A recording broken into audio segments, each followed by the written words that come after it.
Honestly, can't really breathe with this mask on, but hey, it's better than not having one at all, right?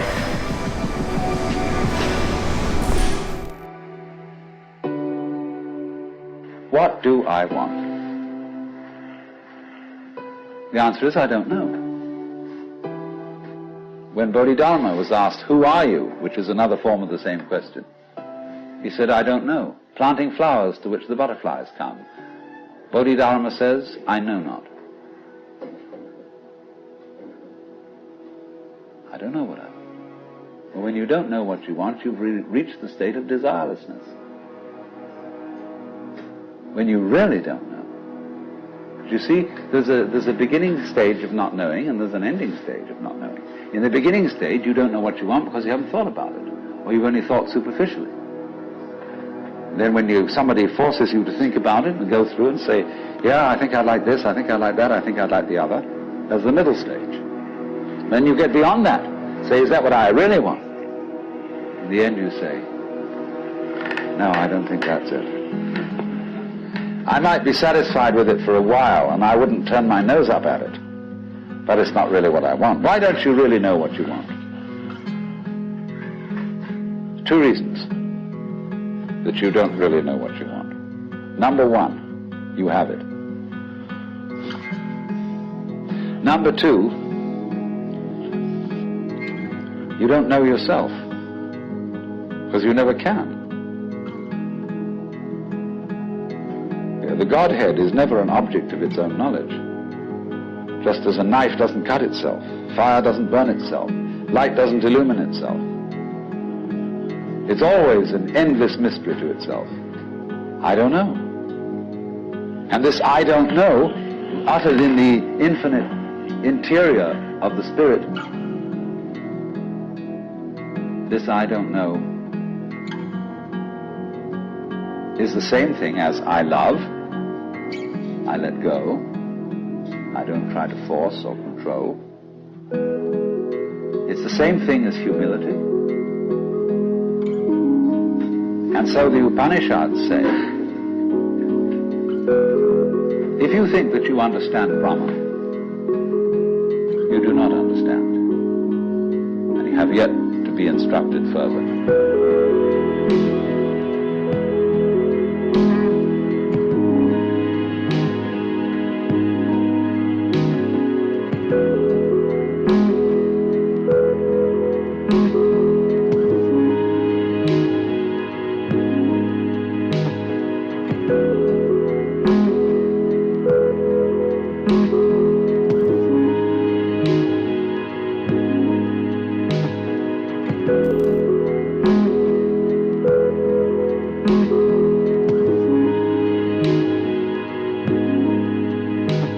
If you know that you do not understand, then you truly understand. For the Brahman is unknown to those who know it, and known to those who know it not.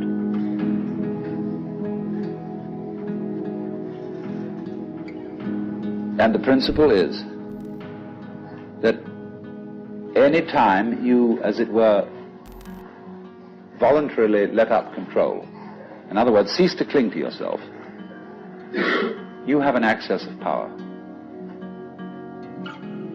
Because you're wasting energy all the time in self-defense,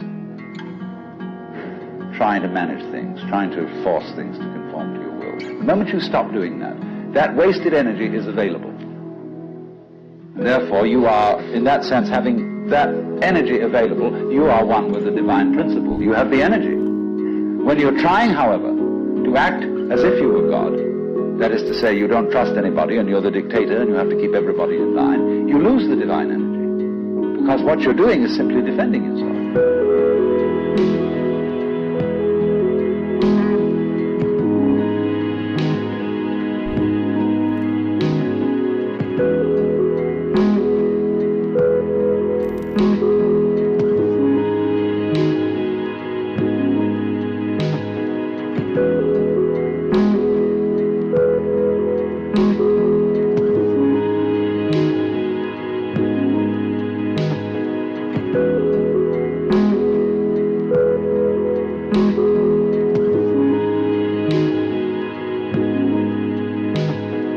So then, the principle is, the more you give it away, the more it comes back. Now you say, I don't have the courage to give it away. I'm afraid.